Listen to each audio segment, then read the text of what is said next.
regarding this question, I think that for the creatives, since majority of us are like visual type of people, the most useful thing is to create a really good reference boards and really good visual guides and mockups, because that way we're reducing options for misunderstanding or misalignment or for the waste of production time of creatives in the production. So having a good reference mood boards are something that is like essential for this kind of work.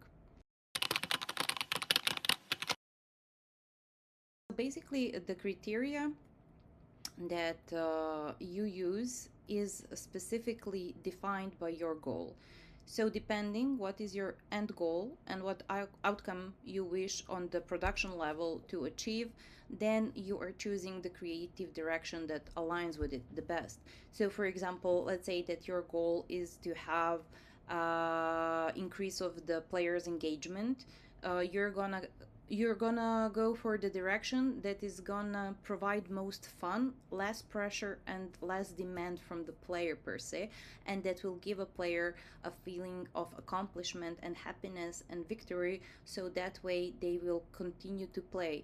And if your end goal, for example, is to increase monetization and to impact that aspect of your game mostly, you're gonna create the environment or the game that way, so the players get competitive, to give them challenges and to make them actually want to participate with their own money to improve their position or to go faster or to achieve better.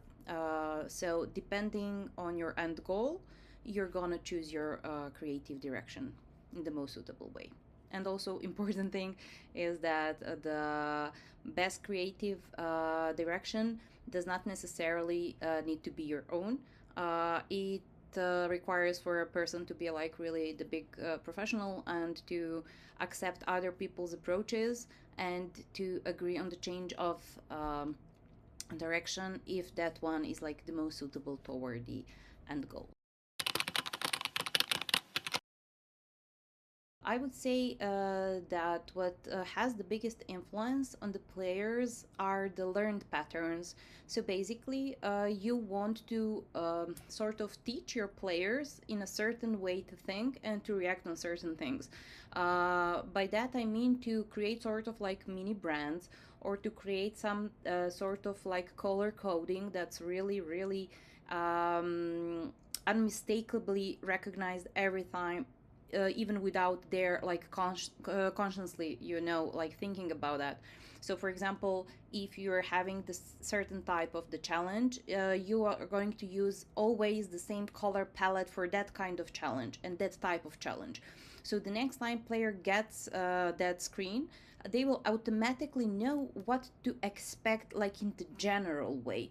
So that way, if you are having a good event that players, for example, react really good to it, if it's always consistent in the color palette and in visual approach, they will get, let's say, instant endorphin just by seeing that color palette, because it will something for them, it will be something that's associated with the good thing and with the victory or a fun time or whatever like that feature brings to them. So definitely keeping a consistency with the educated approaches is something that really does have a good influence.